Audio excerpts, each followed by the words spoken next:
रहिमल्लाहु मन क़रअ अल-फ़ातिहा। बिस्मिल्लाहिर्रहमानिर्रहीम। अल्हम्दुलिल्लाहि रब्बिल आलमीन। सिरातल लज़ीना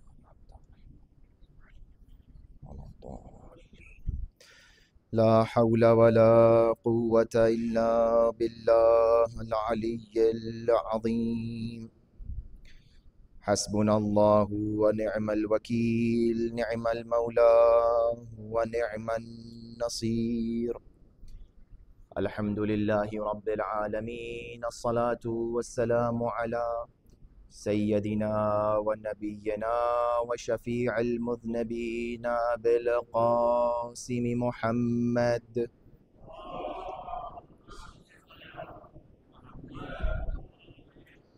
व अहल बैतिहि अत्तय्यबीन अत्ताहिरीन अल-मअसूमीन अल-मज़लूमीन अल्लज़ीना अज़हबल्लाहु अन्हुमुर रिज्सा व तह्हरहुम तत्हीरा।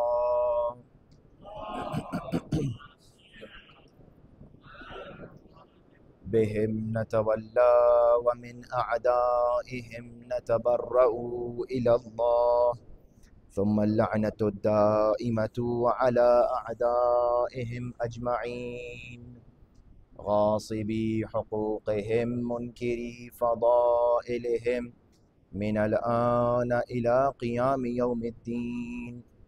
अम्मा बअदु फ़क़द जाअ रजुलुन इलन नबिय्यि सल्लल्लाहु अलैहि व आलिहि फ़क़ाल अतअज़ुनु ली अन अतमन्नल मौत फ़क़ाल सल्लल्लाहु अलैहि व आलिहि अल-मौतु शैउन ला बुद्दा मिन्हु व सफ़रुन तवील यंबग़ी लिमन अरादहु अन यरफ़अ अशर हदाया। सल्लल्लाहु अलैहि मुहम्मद व आलिहि।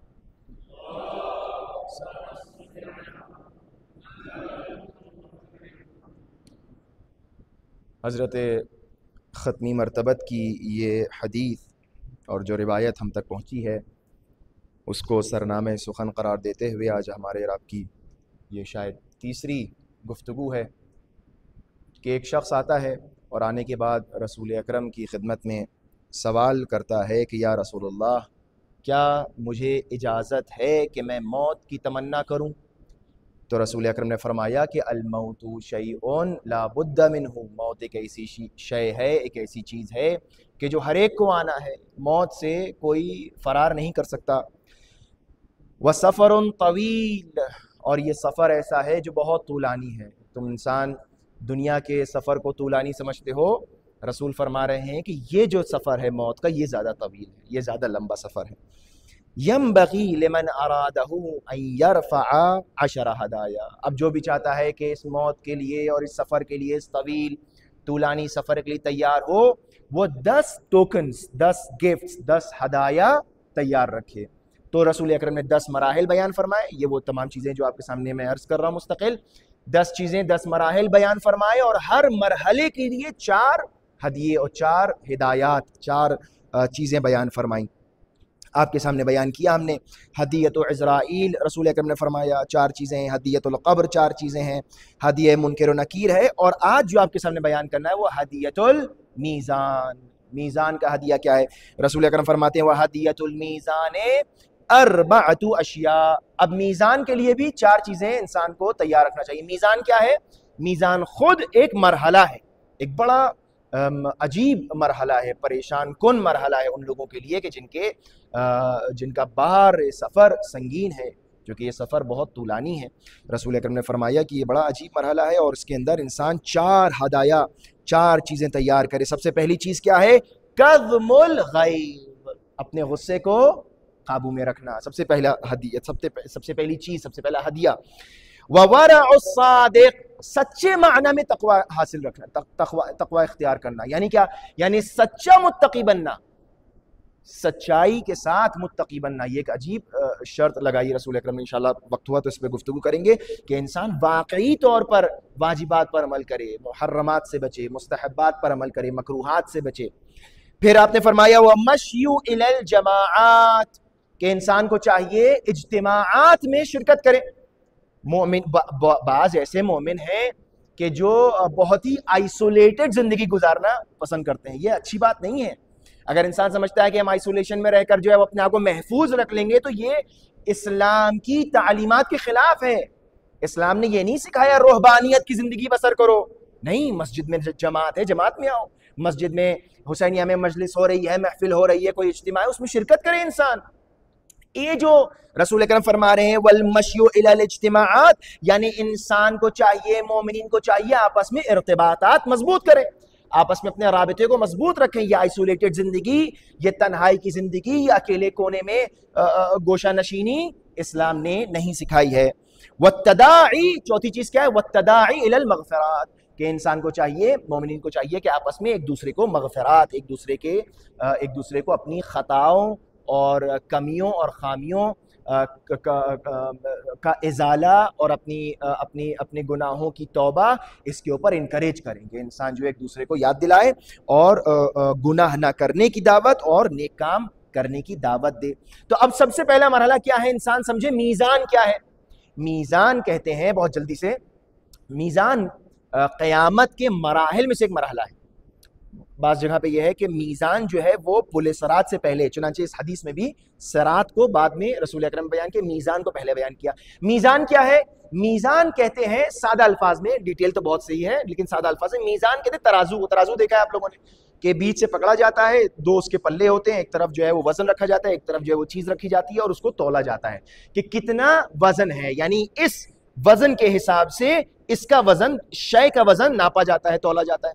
तो मीज़ान कहते हैं क़यामत में एक ऐसे मरहले को कि जहां पर इंसान के अमाल तौले जाएंगे, यानी इंसान के अमाल की कसौटी का नाम है मीज़ान। कसौटी यानी वो जो काला पत्थर होता है जिसके ऊपर सुनार जो है वो सोने को रगड़ के देखता है और देखता है कितने कैरेट्स का है, कितना प्योर है, उसे कहते हैं कसौटी। तो कसौटी है। अब क़यामत के दिन वो कौन सी कसौटी है, वो कौन सी मीज़ान है, वो कौन सा क्राइटेरिया है कि जिसकी बिना पर यह कहा जाएगा ये अमाल अच्छे हैं या अमाल बुरे। रिवायात में बताया गया कि वो कसौटी के जिसकी बिना पर अमाल अच्छे और बुरे डिसाइड किए जाएंगे, वो विलायत अहले बैत अलैहिस्सलातु वस्सलाम। एक सलवात पढ़े मोहम्मद वाले।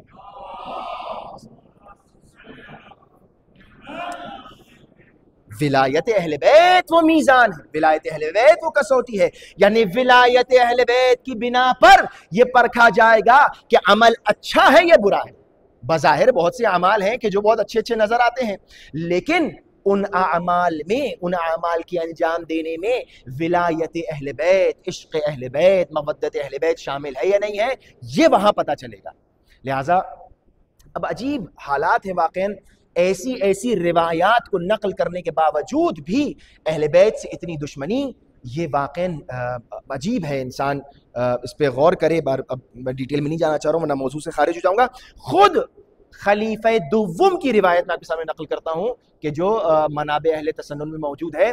खलीफा दुव्वम का कहना यह है कि एक मरतबा मैं रसूल अकरम के पास मौजूद था और मैंने रसूल अकरम को यह कहते हुए सुना कि आप रिवायत फरमाते हैं कि अला अशहदु अला रसूलिल्लाहि सल्लल्लाहु अलैहि वसल्लम समअतुहु, कि मैं रसूल अकरम के पास था, मैंने उनको देखा कि वो ये फरमा रहे थे, वह हुवा यक़ूल, फरमा रहे थे कि लौ अन्ना समावात सबअ वल अरदीन सबअ वुदिअना फी कफ़्फ़त मीज़ान, कि अगर तमाम 7 आसमानों को और 7 जमीनों को मीज़ान के एक पल्ले में रख दिया जाए, ववुदिअ ईमानु अली इब्न अबी तालिब फी कफ़्फ़तिन, और अगर दूसरी तरफ अली के ईमान को रखा जाए तो लरजह ईमानु अली इब्न अबी तालिब, अली का ईमान 7 आसमान और 7 जमीनों से वजनी नजर आएगा। अल्लाह, ये कौन नकल फरमा रहा है? ये वो कि जो बज़ाहिर हक के खिलाफत को गस्ब कर बैठे।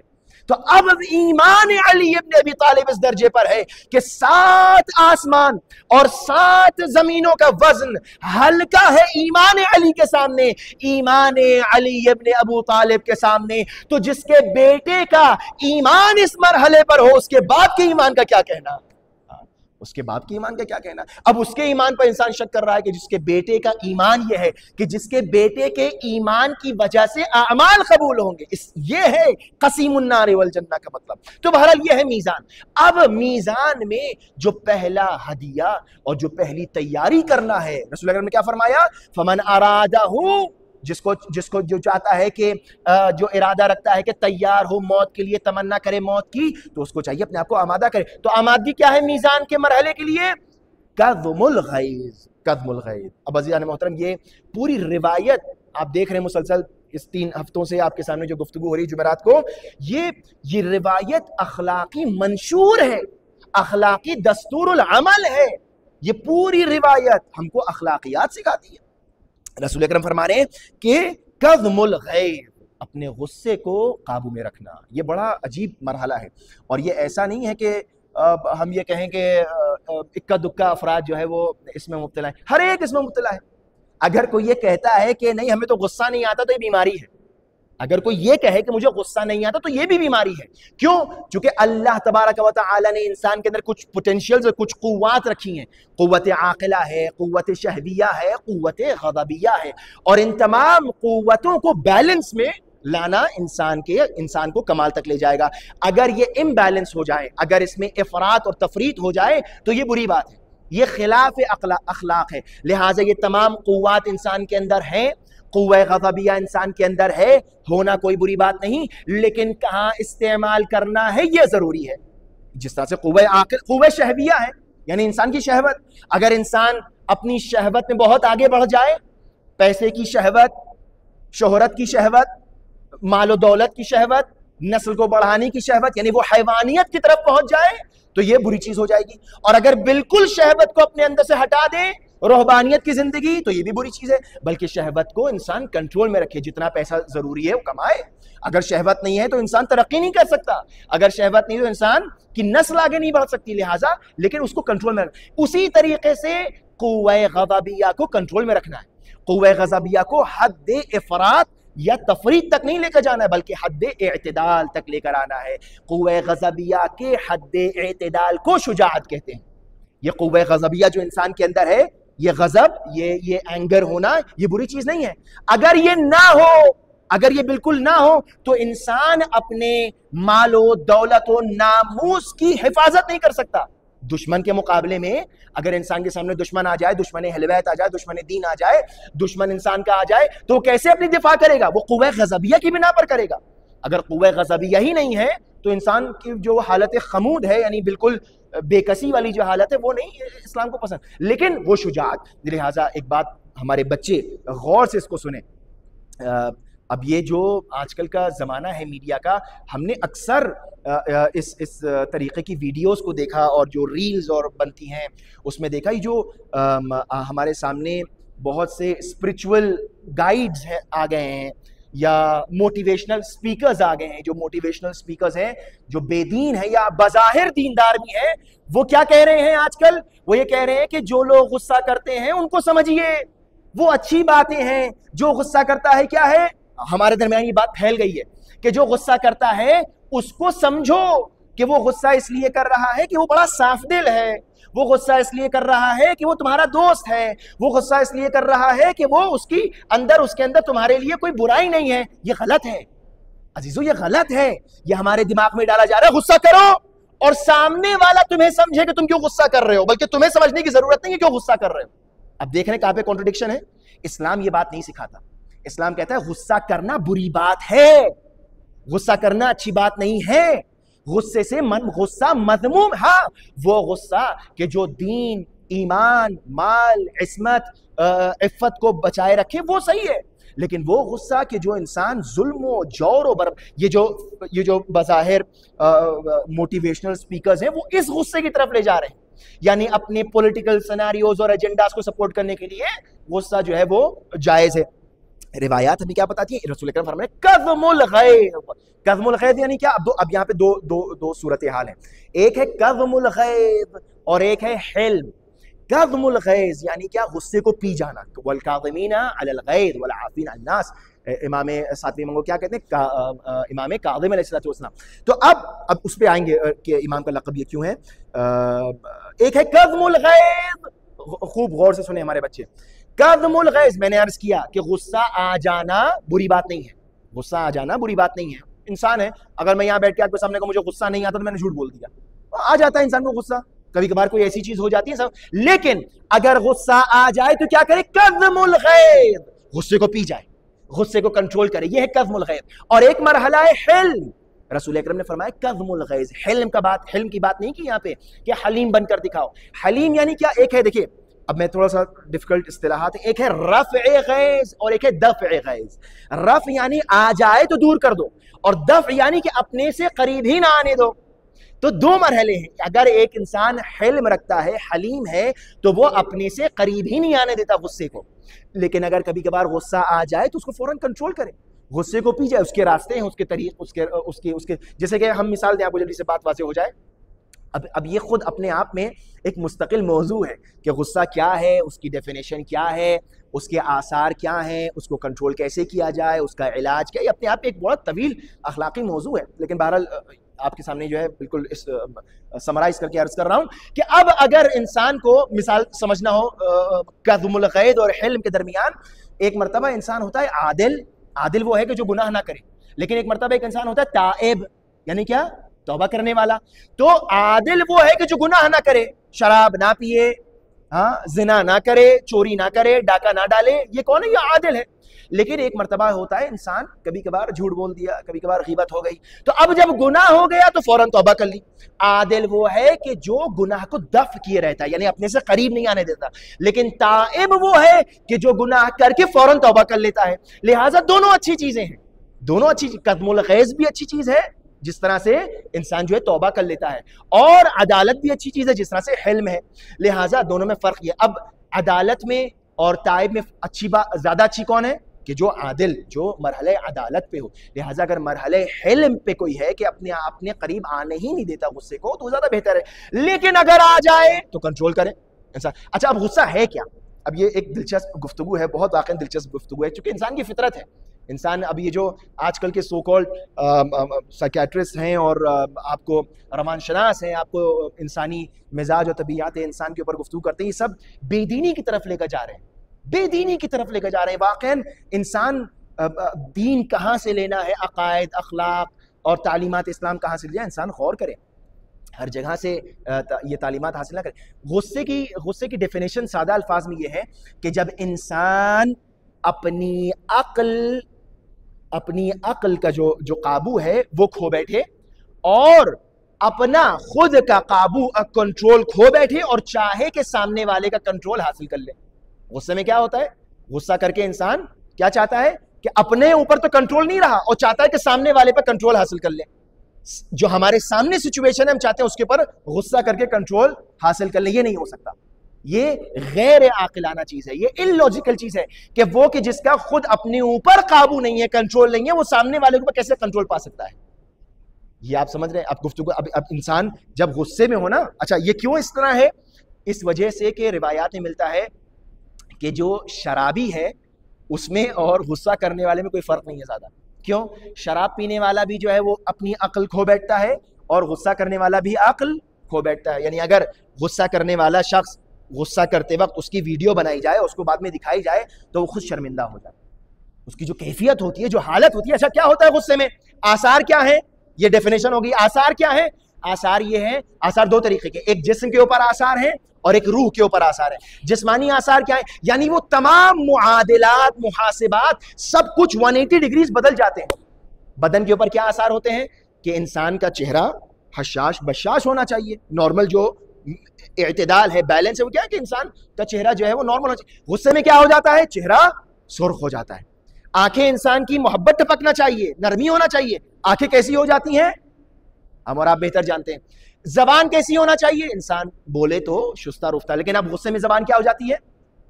भटकने लगती है, लड़खड़ाने लगती है, अल्फाज टूटे टूटे निकलते हैं, शुमुर्दा शुमुर्दा नहीं निकलते हैं। इंसान अच्छे अल्फाज की जगह रकीक अल्फाज इस्तेमाल करने लगता है।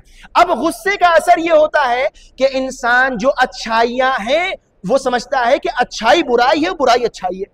क्या ये क्यों हो रहा है? क्योंकि अक्ल साथ नहीं दे रही है। हर वो चीज जो अच्छी थी उसको बुरा समझता है और हर वो चीज जो बुरी है उसको अच्छा समझने लगता है। यह है गुस्से का असर। यह है गुस्से का असर हमारे बदन के ऊपर कि जबान लड़खड़ाने लगती है, चेहरे का रंग बदल जाता है, इंसान कांपने लगता है, बॉडी टेम्परेचर राइज हो जाता है। ये सब क्या है? गुस्से के असरात में से है। और इंसान ये गुस्सा जब कर रहा होता है तो उसको अंदाजा नहीं होता क्या कर रहा है। क्यों? क्योंकि अक्ल का जो है वो दामन हाथ से निकल चुका है। अब जब गुस्सा ठंडा हो जाता है तो इंसान समझता है कि मेरा गुस्सा चला गया, लेकिन हो सकता है कि गुस्सा करने के जो आसार बदन के ऊपर हुए हैं वो चले गए हों, लेकिन जो गुस्से के आसार रूह पर मुतरत्तिब हुए, जो कल्ब के ऊपर आए, वो इतनी आसानी से नहीं जाते। अब उसका असर क्या होता है?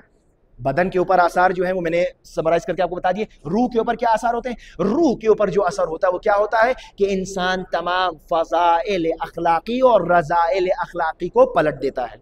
यानी अब गुस्सा करने के बाद असर ये होता है कि जो चीज बुरी थी अखलाकन उसको अच्छा समझने लगता है, यानी कबूल ही नहीं करता कि ये चीज बुरी है। मिसाल के तौर पर गुस्से के बाद इंसान से कहा जाए कि गीबत ना करो उसकी, कहता नहीं ये तो मेरा हक है, उसने मेरे साथ ये हरकत की है, मैं तो गीबत करूंगा। झूठ ना बोलो, क्या नहीं मैं तो करूंगा, मेरा हक है। क्यों? अब उसके जो पूरे मुहासिबात हैं, देखिए जो पूरी कैलकुलेशन है बदल गई, 180 डिग्री पूरी पलट गई। क्यों? चूंकि अब आसार जो रूह के ऊपर मुतरत्तिब हो रहे हैं बिल्कुल मनफी हैं, बिल्कुल बरअक्स हैं। हो सकता है बदन के ऊपर से आसार चले गए हों लेकिन रूह के ऊपर आसार बाकी हैं। जन्म मोहतरम, इंसान झूठ बोलना बुरी बात है लेकिन झूठ बोलना उसको सही लगता है कि नहीं, चूंकि अब मेरे साथ क्या हुआ, ना हक तलफी हुई है, वो समझ रहा है, लिहाजा वो अच्छे को बुरा और बुरे को अच्छा समझ लगता है। अब आसार क्या है? इंसान झूठ बोलता है, इंसान गीबत करने लगता है, इंसान कत्ल पर आमादा हो जाता है कि किसी का कत्ल कर दे, आक कर दिया औलाद को, तलाक दे दिया बीवी को। ये क्या है? ये सब गुस्से की अलामात है, ये सब गुस्से के। अच्छा, अब जब बाद में वक्त गुजर जाता है, जब अक्ल ठिकाने आती है, जब रूह ठीक होने लगती है, तब समझ में आता है क्या? पशेमानी। एक वाकया बड़ा मशहूर है कुम का। एक टेलर थे एक महल्ले में। अब आप ये देखिए, मैं अर्ज कर रहा हूँ ना, ये हर एक के साथ हो सकता है, हर एक के लिए ये दामनगीर हो सकती है मुश्किल। और ये ऐसा नहीं है अभी हम और आप सुकून और चैन से बैठे हैं, तो अब ये वो मौका है कि हम अपनी तरबियत नफ्स करें, अपनी रूह की तरबियत करें। जब उस मरहले में आ जाए उस वक्त बड़ा मुश्किल होता है कंट्रोल करना। पहले से इंसान इन आसार को समझे।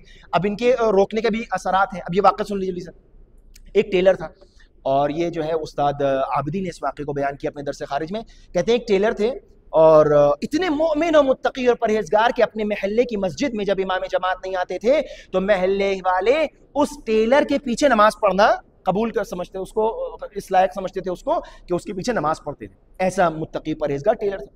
टेलर की दुकान के सामने दो लोग लड़ने लगे।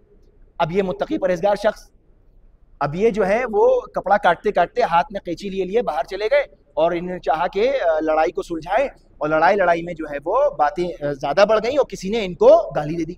अब जब इनको गाली दे दी इनको गुस्सा आ गया। अब बजाय कि सुलह कराएं, ये खुद जो है वो लड़ने लगे।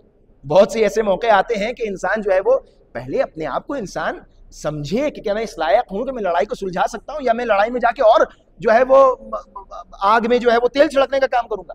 अब वो गए और जाने के बाद जो है वो लड़ाई और आगे बढ़ गई, और अब बजाय कि वो दोनों इन दोनों से जो है वो टेलर साहब इन दोनों से लड़ने लगे। इनके हाथ में कैंची पहले ही से थी, इन्होंने जो है वो कैंची एक के गले पे मारी और उसका वहीं पर क्या कहते हैं दम निकल गया। अब जब वहीं पर दम निकल गया, ये बाद में बहुत पशेमान हुए। वो टेलर के जो मुत्तकी परहेजगार, और ये सच्चे वाकयात हैं, उन्हीं को उन्हीं के दुकान के सामने फांसी की सजा सुनाई गई।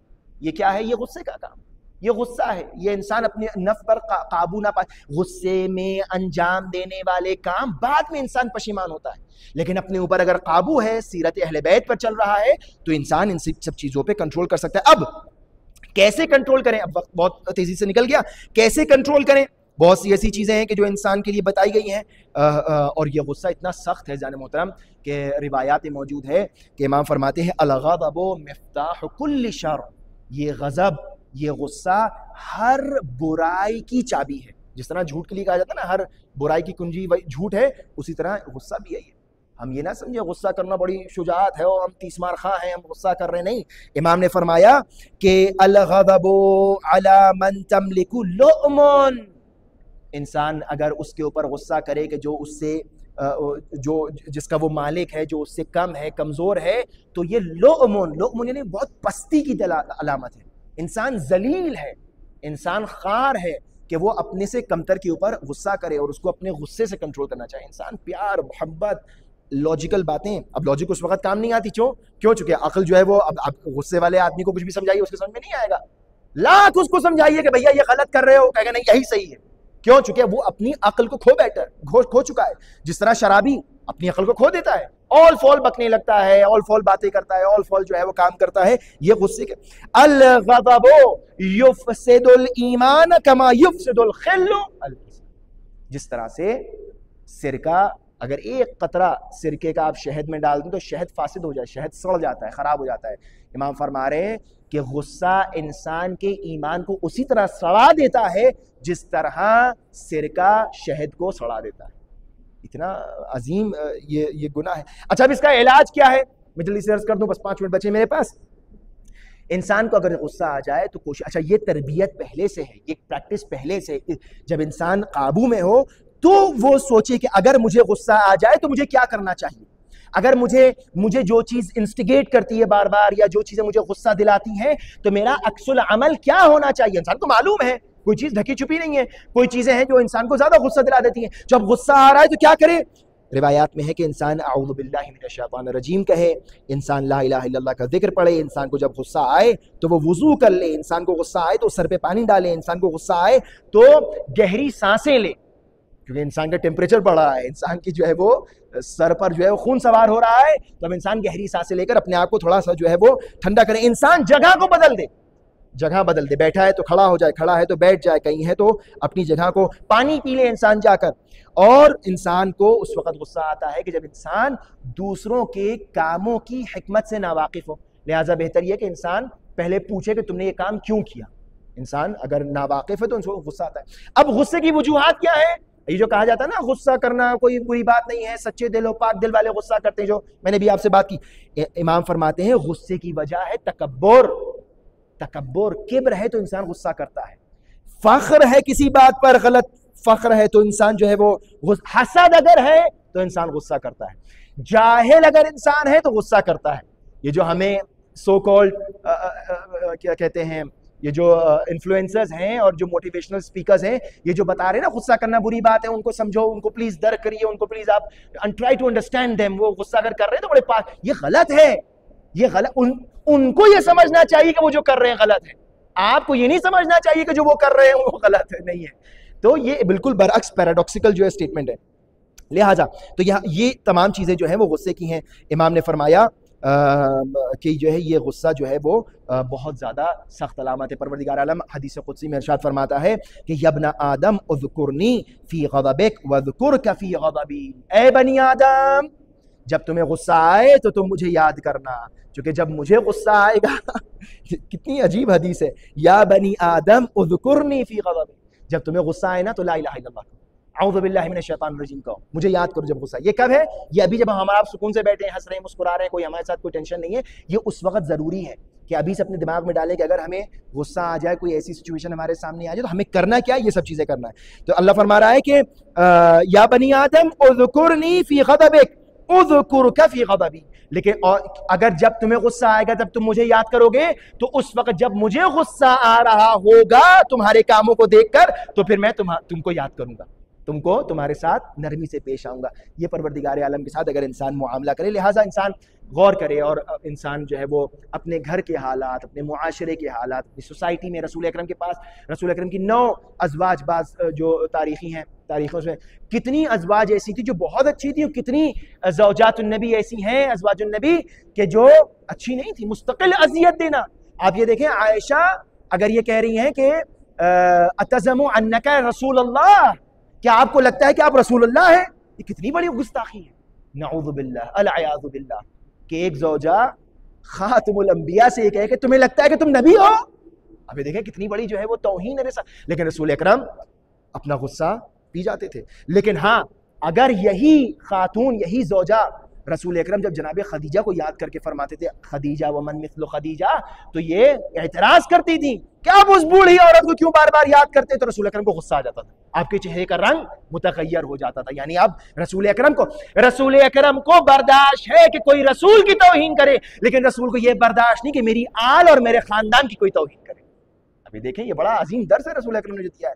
तो अब मुसलसल हमारे सामने सीरत अहले बैत है, हमारे सामने सीरत रसूल अकरम है, जनाब इमाम बाक़िर अलैहिस्सलातु वस्सलाम, सल्लल्लाहु अलैहि मोहम्मद वाले। अब देखें ये पूरा एक चैप्टर है कि वाक़ई बड़ा तूलानी चैप्टर है, वक्त बिल्कुल ख़त्म हो गया, मसाइब भी आपके सामने अर्ज़ करना है मुख्तसर से अस्हाब इमाम हुसैन की। बात आगे तो अर्ज़ कर दूं कि इमाम बाक़िर, तो बाक़िर यानी क्या, वो कि जो इल्म को खोले, इल्म को निकाले, बक़रल इल्म। तो एक शख्स आया, मसीही था, उसको तैयार किया गया, पैसे जैसे दिए गए, और उसने आकर इमाम की तौहीन की। बाक़िर कहते हैं खोलने को, शिगाफ्ता करने को, और बाक़र कहते हैं गाय को। तो उसने आकर अल-अयाज़ु बिल्लाह इमाम की तौहीन की और कहा कि अंता बक़रुन, नाऊज़ु बिल्लाह, क्या आप गाय हैं? तो कहा इमाम ने अपने, देखिए फ़ौरन इंसान बेफर ना जाए, इमाम जानते थे क्या? तो इमाम ने कहा ना, ला अना बाक़िर, मेरा नाम बाक़िर है, बाक़िर। फिर उसने इमाम की वालिदा की तौहीन की। तो आपने कहा कि अगर मेरी वालिदा ऐसी हैं तो अल्लाह उनको माफ़ करे, और अगर तुम झूठ बोल रहे हो तो अल्लाह तुमको माफ़ करे। ये किरदार देखकर वो मसीही मुसलमान हो गया, इमाम का गिरविदा हो गया। तो ऐसी बहुत से वाक़यात हमारे सामने। जनाब सलमान फ़ारसी मदाइन जब गए, जनाब सलमान मोहम्मदी जब मदाइन गए तो लोगों ने सुना कि ये रसूल अकरम के बहुत बड़े सहाबी हैं और रसूल की सीरत पर चलते हैं, तो लोगों ने इम्तिहान लेना चाहा। तो एक मरतबा एक शख्स ने आके आगे जनाब सलमान को अजियत दे। देखिए कुछ लोग हैं जो बार बार आपको यानी इंस्टिगेट करें, आपको परेशान करेंगे, आपको चाहेंगे कि आप गुस्सा करें, लेकिन आपको काबू में रहना है, आपको उस कज़्मुल गैज़ पर यानी गुस्सा पी जाना है, दफ़उल ग़ज़ब या रफ़उल ग़ज़ब पे आपको अमल करना है। तो अब जनाब सलमान से कहा कि ऐ सलमान, आपकी दाढ़ी बेहतर है। सामने से कुत्ता गुजर रहा था तो कहा आपकी दाढ़ी बेहतर है या ये कुत्ते की दुम बेहतर है। देखें कितनी बड़ी तौहीन है जनाबे सलमान मोहम्मद। इंसान गवर्नर बन के गए थे मदाइन में, गवर्नर से कोई इस तरह बात करता है? कहा आपकी दाढ़ी बेहतर है या इस कुत्ते की दुम बेहतर है? तो जनाब सलमान फारसी जेल में डाल देते। लेकिन क्या कहा, फरमाया कि अगर मेरी ये दाढ़ी मुझे पुले सिरात से गुजार दे तो ये दाढ़ी बेहतर है, और अगर ये दाढ़ी मुझे पूरे सिरात से ना गुजार पाए तो कुत्ते की दुम बेहतर है। यानी क्या, यानी सुन्नते नबी। अब ये रिवायत उन लोगों के लिए जो बड़ी बड़ी दाढ़ियां रखकर झूम झूम के कुरान पढ़, अगर सुन्नते नबवी इस नियत से है कि वाकईन सुन्नत पर अमल हो रहा है तो ये पुले सिरात से तुम्हें नजात दिलाएगी, लेकिन अगर सुन्नत नबी के नाम पर बुग़्ज़ अहले बैत मौजूद है तो ये नजात नहीं दिलाएगी। एक सलवात पढ़े मोहम्मद वाले। बहरहाल बात बहुत तुलानी हो गई। मैंने अर्ज किया जाने मोहतरम, ये गुस्सा अखलाकी रज़ाइल में से है, लेकिन ये सिफत इंसान ये क़ुव्वत ग़ज़बिया को अपने कंट्रोल में रखे, या हिल्म हो इंसान के पास या कज़्मुल ग़ैज़ हो।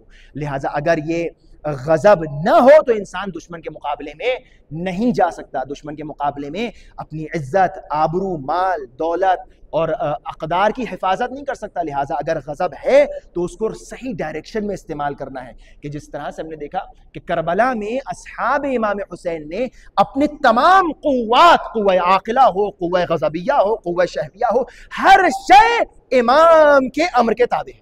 हर शय यानी कब गुस्सा करना है, कब हमला करना है, सब इमाम की अमर किताबे है। लिहाजा आज आपके सामने जो जिक्र करना है एक और शहीद का करबला के, वो हैं जनाब अबू तमामा साइदी या जनाब अबू तमामा सैदावी।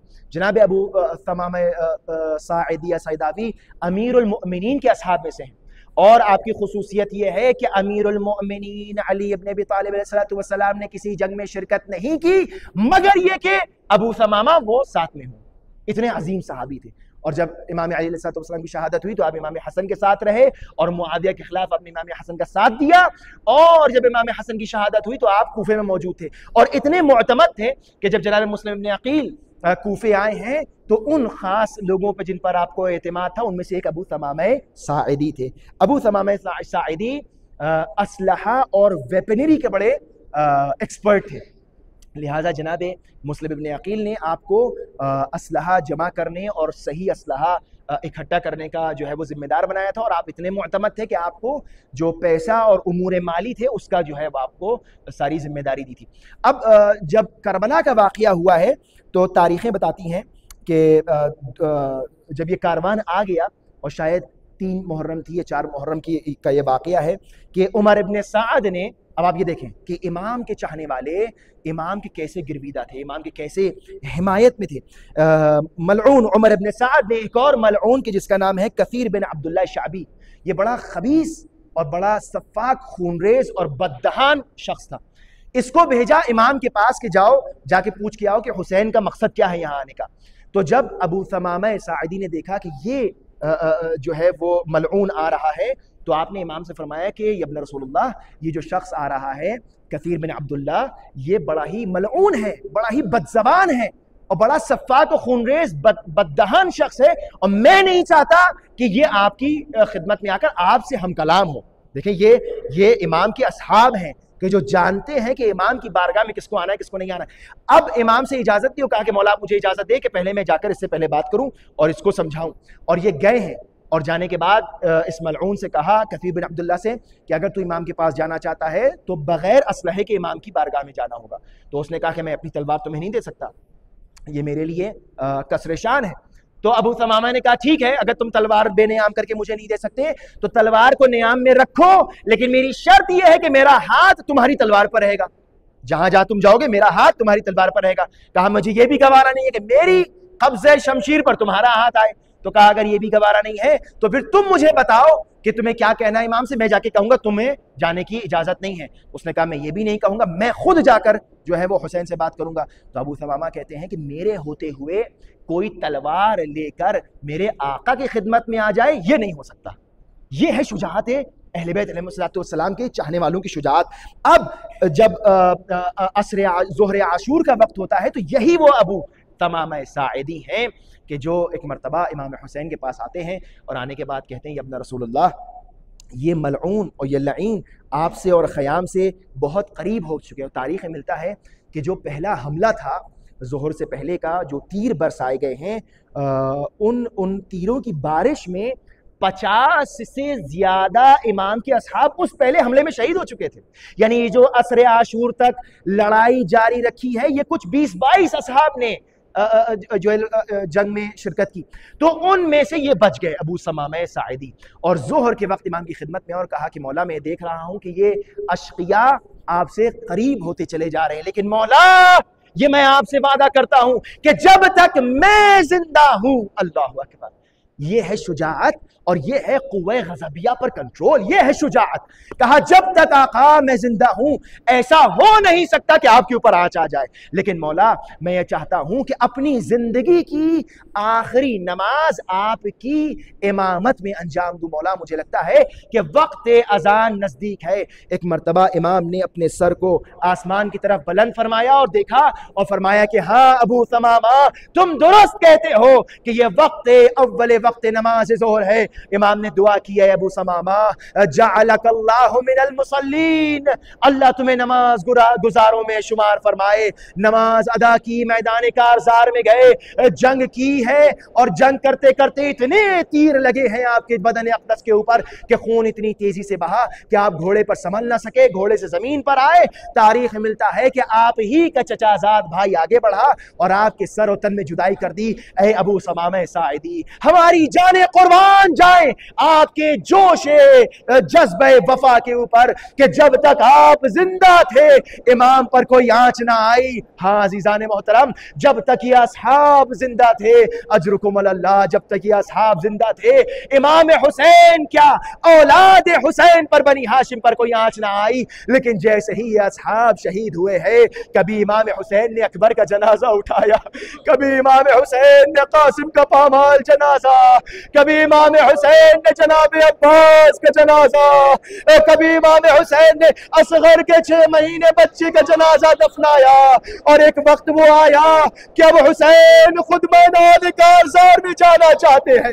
एक मर्तबा तन्हा देखा। अजीजों, जरा सा रुक के एक बात कहना चाहता हूं कि करबला में बड़ी मुसीबतें आई हैं, शहादत है, तीर है, नेजा है, खून का बहना है, प्यास है, खैमों का आग लगना है, बीबियों की बेरिदा आई है, लेकिन एक और मुसीबत है, इमाम की तन्हाई, इमाम वक्त की तन्हाई, वो तन्हाई के जो इमाम ने असर आशूर महसूस की। एक मर्तबा जब घोड़े पर सवार होने का वक्त आया तो इमाम मुंतजिर थे कि अरे अकबर कहाँ है जो घोड़े पर सवार करे, कासिम कहाँ है जो घोड़े को तैयार करे, अब्बास और मोहम्मद कहाँ है कि जो अपने आका को सवार करे।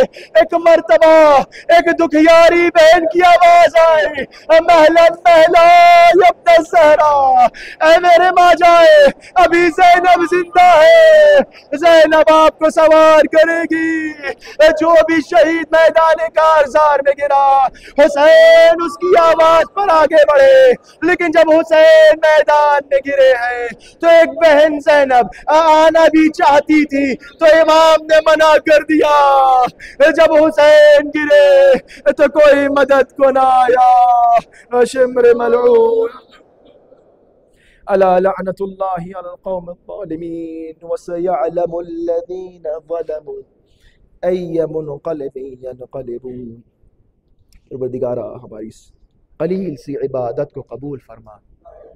परवरदिगारा हमारे दिलों में और हमारी रूह में जो बीमारियां हैं अखलाक़ी, परवरदिगार उन बीमारियों को दूर फरमा। परवरदिगारा हमारी जवानों को, हमारी इस जवान नस्ल को, ज़माना बड़ा पूरा शोभ है, ज़माने की हवाओं से महफूज रख। परवरदिगारा जहाँ कहीं भी शियान अमीरुल मोमिनीन बसते हैं उन सब की जान माल इज़्ज़त व आबरू की हिफाजत फरमा। परवरदिगारा जहाँ कहीं भी मुसलमान इस वक्त जुल्म व जौर व बर्बरियत के शिकार है, परवरदिगार आलम उन सबको नुसरत व फ़तह अता फरमा और तमाम दुश्मनान इस्लाम को नीस्त व नाबूद फरमा। परवरदिगारा जो हज़रात मुश्ताक़ान हज व ज़ियारात हैं उनको हज व ज़ियारात नसीब फरमा, जो मक़रूज़ हैं उनके कर्ज़ों को अदा फरमा। परवरदिगारा जो बीमार हैं बेहक़्क़ अहले बैत अलैहिमुस्सलातु वस्सलाम उनके अमराज़ को दूर फरमा। परवरदिगारा ताजील फरमा ज़ुहूर सरकार इमाम ज़माना में एक मरतबा सूरह अल-हम्द और 3 मरतबा सूरह इखलास की तिलावत फरमाकर तमाम हाज़िरीन अपने अपने मरहूमीन और तमाम शुहदाए इस्लाम की रूह को